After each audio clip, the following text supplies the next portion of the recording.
take everything that I say in these journals with a grain of salt, because there's no script and I'm just making up a bunch of things as I go along, really. Like, it's emerging out of me, all of these thoughts and feelings in the present moment. But that's why I say it's never intended to be advice or guidance. Especially today, because I'm thinking about some things where I know it's like what I call unfinished thoughts. Like, I'm having insights, but this definitely isn't the puzzle complete. This is like, these puzzle pieces could be rearranged. You never know. And I'm thinking about ego because of a bunch of different conversations that I've had lately, which is always the way. Like, you know, these experiences happen and they're totally disconnected, but they feel connected, and you're like, if I didn't experience all of these things in that exact order, I wouldn't have come to these realizations. I guess you could drive yourself insane just thinking about the interconnectedness of experiences and like synchronicities, as they call them.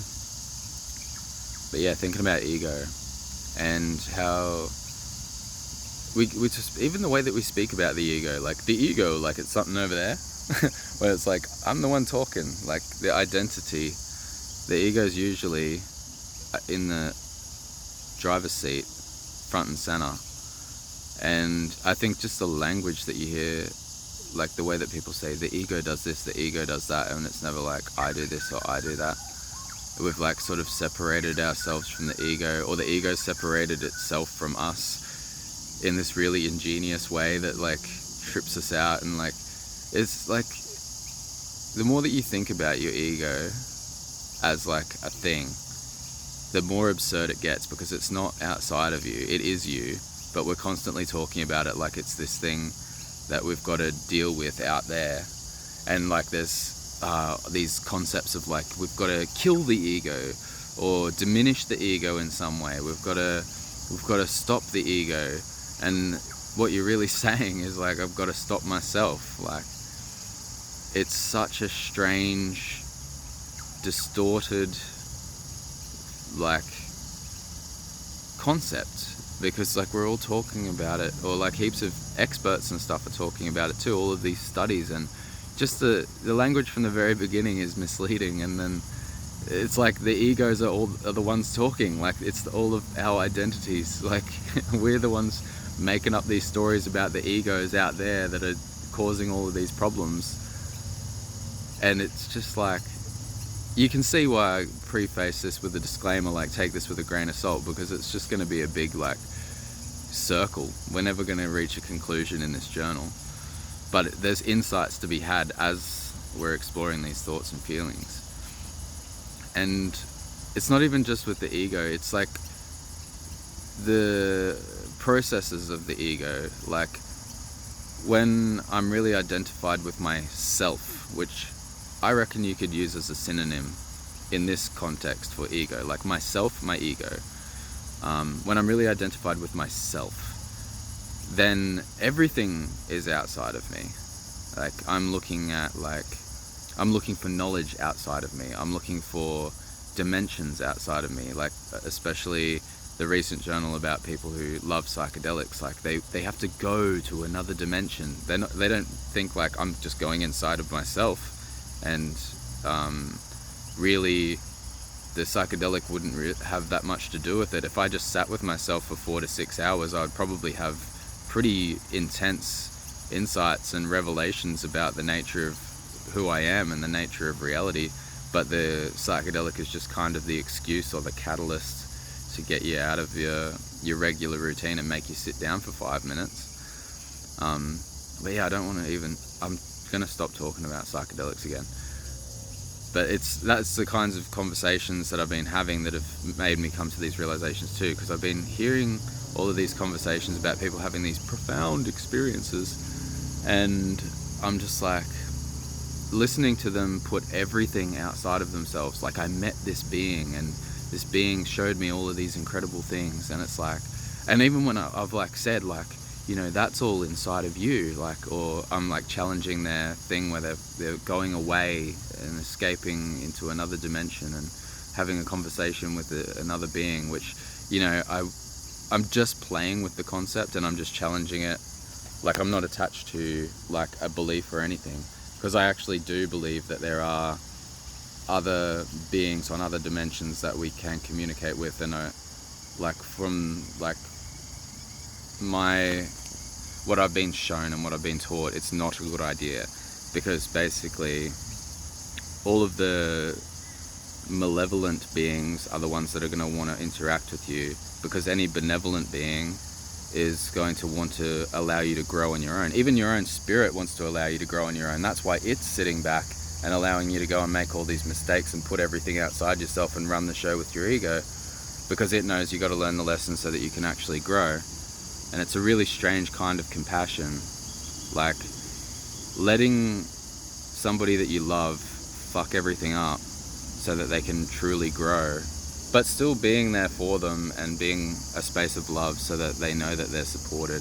Like there's a whole balancing act there. But yeah, so yeah, just challenging this idea that like you've got to go somewhere else, like you've got to go out there into another dimension and speak to a being that's outside of yourself, and that's where all of the knowledge is. It's the ego just like further separating itself from you in a way, and like the ego wants everything now, right?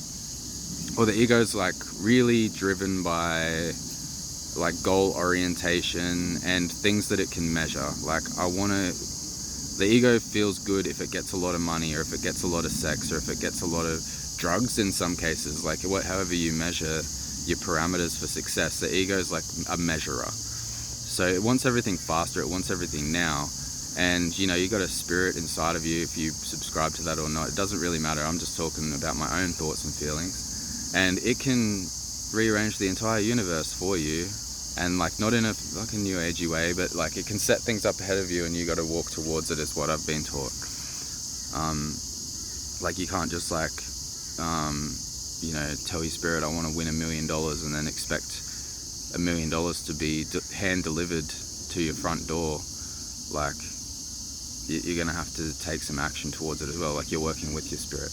That's not what I'm talking about. I'm talking about the ego and how it just wants to separate itself from everything more and more, and it wants everything faster. That's the point that I was getting to. So it can create this whole narrative where we can get things faster if we go away to this other dimension and we talk to these beings that are so much more superior to our own spirit, and they can give us all of the answers. We can get the answers outside of ourselves, and we can stay this small like child ego that like doesn't have the power to do anything, and like constantly have to interact with these things outside of ourselves to get the answers. This is probably like at the edge of how weird I get in these journals. And I don't mean weird, I just mean like open, really, like honest about like how I perceive reality, because I'm acutely aware that I've been raised in a Western colonial society, and I got the same programming as everybody else. I went to the same school, watched the same TV, listened to the same music, played all the same games, listened to the same nursery rhymes. Like I know the programming well, and there's no space for spirit or being a multi-dimensional being in any of it. So as soon as you talk about this stuff, you go straight in the crazy box. And I'm also acutely aware that there's a whole new age movement which is a total distortion of the truth, which like people subscribe to because it sounds like it's got truth, a little bit of truth sprinkled in there to get your attention, and then it just absolutely takes you on a roller coaster ride, which is probably just, I don't even know what the agenda is there. Like a lot of people make a lot of money from new age stuff, like making up a whole idea around truth and then selling it to people and roping as many people into that game as they possibly can. And like, that's ego talking. Like that's the funny thing. Like I'm going like, oh, I'm not going to subscribe to any of that. I think that's bad, but that's just my thoughts and feelings. It doesn't mean that I'm the absolute truth either. I don't know what's right and wrong, but I do have amazing knowledge and guidance and mentors that I'm really grateful for, that have kept me on track. It's like this paradox. It's like, how can you talk about this stuff without just being like everybody else who's talking about this stuff, who really doesn't know what they're on about. That's why I avoid it. Like, it's not my place to talk about knowledge that I don't fully understand yet. And I don't know if I ever will want to talk about it, or if I'll just, go on my own journey, because everybody's got to figure it out on their own. And it doesn't even matter what I say or what I do for your life. Like, you've still got to dot your own dot to dot and come up with the picture at the end.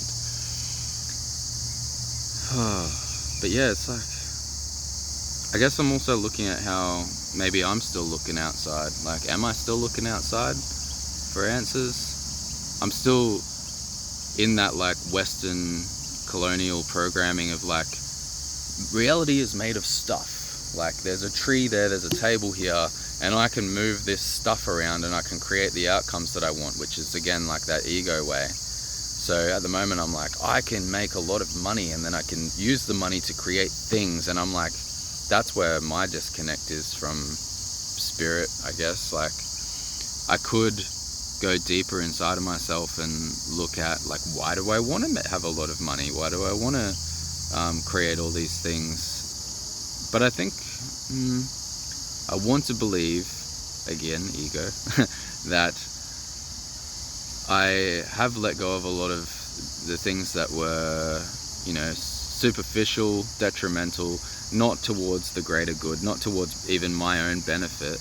And I've replaced a lot of it. And the things that I'm working towards now are quite positive.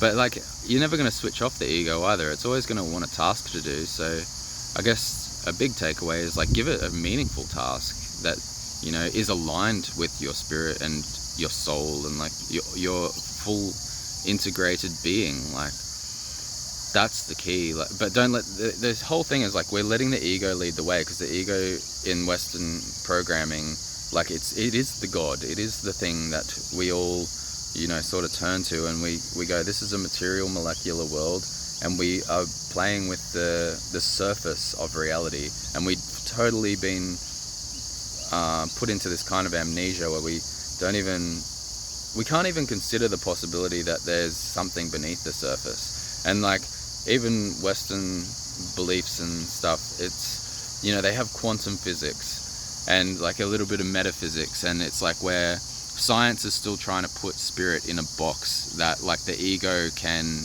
dominate and say like, this is how it works, and reduce it to something that we can express in language.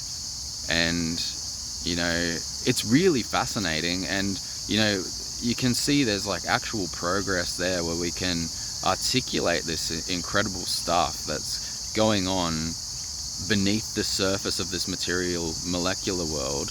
And there's all these famous experiments that are in pop psychology, pop science, and like, is there pop quantum physics yet? Like, everybody can like quote like these little bits and pieces of these experiments that they've done on consciousness or on perception or on reality,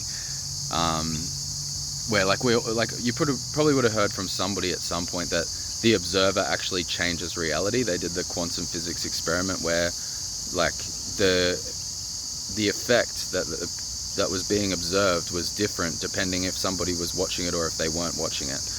And like, that's a pretty fundamental shift in the way that we think about reality. But the big thing is, with all of this stuff, it doesn't change the programming, because the programming, and I'm just talking about like school and shit, like programming has a lot of connotations too, but just like the way that we learn about the world is all like to the lowest common denominator. What can everybody wrap their head around? What can everybody understand and get on the same page with? So it doesn't matter how many revelations and like new incredible things that science discovers or possibilities that emerge in quantum physics, like, it's not mainstream. It's still going to be like, if you understand this stuff, you're going to be an outlier, and you're still going to be in the crazy basket, like, no matter like how many of these advances are made in science to understand these different fields.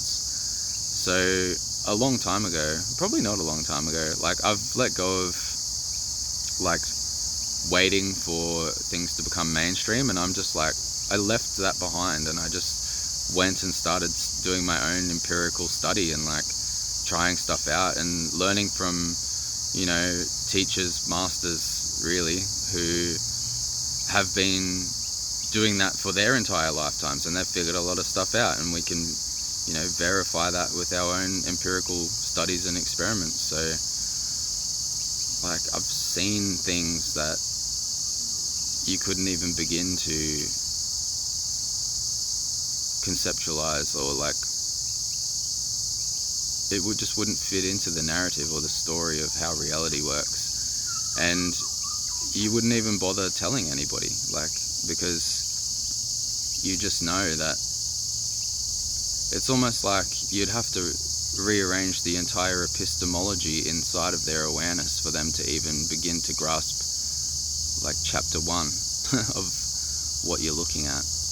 And how wild is it that we're all kind of doing this? Like if you've gone beyond like your mainstream programming, like, and you've discovered all this incredible stuff, or you've tried out all these things, and you've pulled the puzzle of reality apart and put it back together again in your own unique way, like it's just another way to realize that like we're all creating our own realities and we're experiencing things in a totally unique way, but there's still this like underlying belief that like we're all a bunch of people interacting with an objective reality that's like a molecular world that we can manipulate with our bodies, and we're not looking beneath the surface. Or maybe, if we are looking beneath the surface, there's no way for us to share that.